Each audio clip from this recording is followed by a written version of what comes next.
What's up guys, this is ScherBR talking, welcome back to my channel. On today's video I bring you news for months in SaGa Universe. Yesterday we had a live stream from Square Enix on Twitch and they announced some stuff. We also have some announcements inside the game that we'll be checking out right now. The first one of them, we have a new banner coming up today on reset time. We have a new Final Impress, Ellip, and SaGa that I'll be discussing even now in some minutes. They are also announcing a new conquest called the Golden Tour Solo Trip, because this is a solo conquest.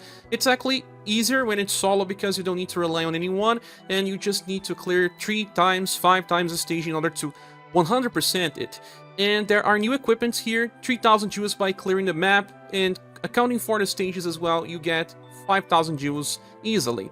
There is also this new equipment, and the HP cap increased to 2730. That's right, always 10 more than it shows. So if you're having difficulty with recent events, getting higher status will help you with that. And now we are on Reddit. Slating just posted a stream recap. Thank you so much for doing that. We have all the pictures here showcasing the new stuff, like we have a new type of platinum banner with limited time tickets that will probably drop from Conquest, but these cards are all the same. We will be getting 2000 gens from home screen missions. This is the launch of the Golden Destination celebrations that includes Conquest. We'll also be able to choose one style from Prefecture celebrations. That's the only type of collab that we have in UniverSe, and there is even the latest matchwork included here. But there's also for news and many other styles. I'll be making a video to talk about this. I believe it's a free ticket, but I'll be discussing when I have confirmation. The next picture shows that Remembrance Battle stages 21 to 25 will be added. So harder difficulties, but you get more medals that will help you get more stuff from the shop. And they don't say anything about the Siegfried Remembrance Battle, but I do believe it will be released as well. Gifted us with 500 jewels, some books, and platinum tickets and promotion scrolls. Alongside that, they also shared more information about the banner. It has Final Impress, SaGa, and Ellip, and you can see their sprite art here. Well, now we can go back to Reddit. There is this post by Eddie Normal where we have all the information via Hands43. He posted the comparison to the JP counterparts of these styles, and my god, they buffed Final Impress to become a meta unit. She was already good, and this banner is also from the future. She has 114% STR, 104% agility, so very good status for a character that's actually multi-purpose. Her endurance is 85, that's just okay, but her will is more than enough with 97. She has high glove because she can also perform as a healer. Well, the first passive is broken.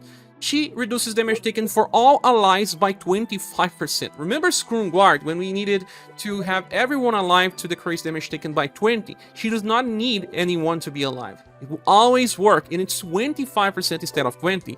And also, when the battle begins, she gets 1 extra BP, and will buff Confusion and Inconstant resistance for all allies by very large effect. That JP says that after 4 stacks is very similar to having 50% will buff.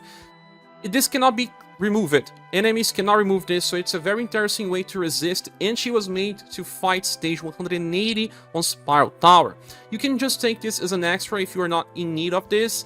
Well, it's just there. Because she even has more. She will be buffing Endurance and will by 15% for all allies on the start of a turn. That means that if an enemy has a fast attack, or if it has insane speed, especially like Time Lord on stage 180, she will be buffing Endurance and will by 15% to decrease incoming damage. That will also allow you to sometimes remove a buffer from your party and leave her working. Maybe just Impress and Roseanne will be enough in some challenges.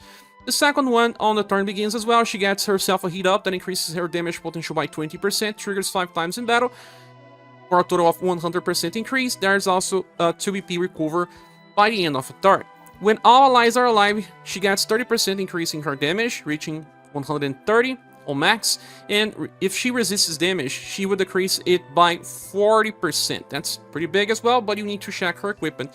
She gets under extra BP by the end of a turn, making her a 6 BP per turn character. So we have 1 damage reduction, just needs to check your equipments. She has this improved Scrum Guard, and she gets enough BP to just keep running very good skills.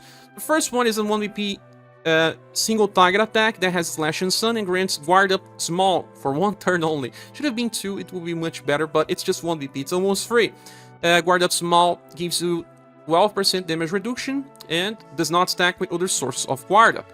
Skill number 2 is a 2-hit attack with deep power that will feel more in line like S power attack, or double S power, and it uses Holy Moon 2 times. This is a AoE attack that has both Sun and Slash. It's the same one for her Christmas style, that heals with very small healing 2 times. Since her love is pretty good, she will be healing for around or close to 600. That's right, and she gets 6 BP. That means that she can actually use this sometimes, but will have to skip some turns. She's not really a reliable healer, can be used on emergency situations if your healer is not healing enough, much like what you do sometimes with your Resent. Then the third skill is 11 BP cost and has triple S power, Slash and Sun, and has this medium chance to evade attacks on full HP. And also, if your HP is not full, your party will always evade one hit. That will only last for this one turn. It's just like applying a passive to your party. Although it does not say here, this is a fast skill as well. So you will always be able to use it before the enemy. And in global, it also recovers HP by very small. That would be close to 300.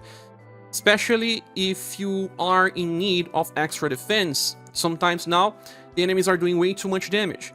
You will heal a little. You will try to get to full HP by use of this skill. It's good to get to full HP most of the time, because then what happens? If you are on full HP, you try to evade. You didn't, you took damage. Then the next hit will be evaded. That's how this works. It's actually pretty interesting. And in stage 180 from Spiral, when you fight versus Time Lord, it will be better to not have full HP because you want to evade that AoE instant kill attack. Although I don't know if you will need, because she is increasing your unconsciousness resistance. I don't know. This is a very busted character with lots of different utility. Can inherit from her past style that has an AoE morale down medium skill that can use it for perfect cycle. She also has Christmas Moon, a skill that gives defense boost medium. Then she can even stack because of BP generation. So she's already good as she is. With inheritance becomes even better. She will receive an OP grade in the tier list by being such a very good character. She is good to be used with Death. Those two characters will be the best type of defense boosters. She still works well with Valdor, and she removes Gustave from the top of the tier now because he does not attack, and the best combo will be Death and Impress. The next character is Ellip, and they buffed her agility and will because she is a debuffer, so she needs to go first and needs to protect herself versus ailments. She still has 117% intelligence. That's not the highest, but good enough. She also has high enough love and charisma, but not a healer. I don't know why those values are too high. Now for passives, we have 25 points of Overdrive Gauge on the end of every turn, and when she attacks on Overdrive, she will trigger skill number 3, that I'll be discussing in a few. Then she has 2 defense reduction passives, each one has minus 25% damage. She also recovers 2 BP by the end of turn, so she's a 5 BP per turn character, has only 1 damage increase by 20%, and has 11 BP on start of a fight. Skill number 1 is free. It's a wind spell with only E power that has a chance to debuff agility. It's free, and you use this in some boss fights where the enemies stack agility. Now the second one is a 3 BP wind spell that is support only. It will buff her intelligence by 50% on max level. You have to manually level this up, and it grants her a Super Thunder Torn. That is a new passive where she gets OD Gauge by 25 points. And when she attacks on Overdrive, she will use Lightning Spike. Again, that's just like her first passive, okay? So, you use this, you have 2 turns of effects because you lose the first turn. Then, the third one is 11 BP cost skill. Lightning Spike, the one that we have been seeing, and this skill, it's crazy because when you attack, it's triple S power, it will grant action order value decrease in the enemy that has a 40% decrease, lasts for 3 turns and stacks. And it will also have a chance to decrease the enemy intelligence. When used as a skill, it will be minus 20%. When used as a chase, it will be minus 15%. It's totally made for Time Lord because he will be slower, he won't have enough intelligence to instant kill you. And well, she also uses this for damage, and it's Lightning Pierce, a pretty nice combination that we just saw with Merlot-Syrah. And if you miss it on the latest version of Acelus that has the Pierce attack, you now have an option. She is a nuker with potential to debuff enemies, and she will be able to attack multiple times. When you start the fight, you will use this skill here, and on the next turn you can already start debuffing. And then you go back to it, use it again, and sometimes you have 3 attacks. It's a pretty nice damage, and she brings utility. I think that she deserves a Triple S crate at least, and it's made for hard challenges with very interesting design. The third character is SaGa, and well, she has 79% endurance and 99% will. Those are actually good enough always for a support unit, 102% agility and 110% intelligence, alongside a little above average love and charisma. The first passive, she gets a very small healing by the end of a turn, that will be around 250. She also gets 2 BP. That's the first passive. Then she now has something else. Every 5 turns she will recover her skill number 3 and also get 3 extra BP. That we'll be discussing in a few. The second one, she has a 25% chance to grant a defense boost that increases damage taken by 25% to the party and gives them 1 BP. This is just like Muse passive. And then she also has 20% damage increase and gets this defense up of medium effect 5 times per battle. That will equal around minus 40% damage. That is pretty okay for a support unit, to be honest. Then for spells, the first one is the same as the latest version of Nal's Daughter. It's an AoE water spell with cold and shadow damage that will recover HP of all surviving allies by around 250 and has a 10% chance to recover by 1.2 thousand. Well, it's not reliable, but if it triggers, it's funny. Second skill, it's fast, it's nice, and it just applies defense boost, decreasing damage taken by 15%, lasts for 2 turns, and this stacks as well, so you can apply 2 to have 2 stacks of minus 15. Then we have the third one, that is a 10 BP cold support skill that is fast and can only be used once per battle till you recharge. That will reduce the BP consumption of all skills of a chosen ally by 10 points. This lasts for 2 turns, and will also apply this attack boost. That increases the damage by 25% on rank 1 and 30% on rank max if you want to manually level this up, that is. So, minus 10%, this looks cool to use with people with multi-hits, but especially someone like Mirza and his left fork, that also self-buffs STR every time he hits to reach very high damage potential. So, you use this and your character still generate BP in different ways. You can actually make your Mirza attack with left fork 4 times in a row. It's an interesting thing, but it only works for real in some very specific characters with high costs. And, well, you could have said that you can also use this on Liz, for example. She has Karatsu Water Wall that decreases damage by 50%, and having the chance to use this, for example, 5 turns in a row because you're just saving BP, it's nice. It is, but you have to know that you are also bringing this unit as an enabler.